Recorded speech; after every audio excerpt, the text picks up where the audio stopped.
Tavë shati me shije verore ideale për një drekë të shpejtë dhe shumë të shijshme. Kjo tavë bazë kryesore ka bishtaja, misër dhe bizele. Produktet që kam përdorur për këtë recetë janë nga brendi Coop, mund t'i gjeni në Superviva.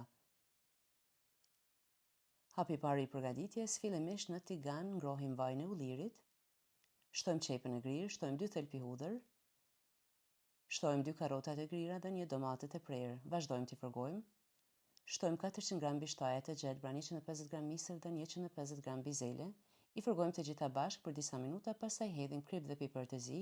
Në një pjatë përziejmë 1 lugë pas domatesh, 1 kub koncentrat viçi, 1 gotë ujë të ngrohtë dhe 1 lugë të vogël majtanoz të thatë. Salcën e hedhim tek perimet, pastaj i kalojmë në tavë.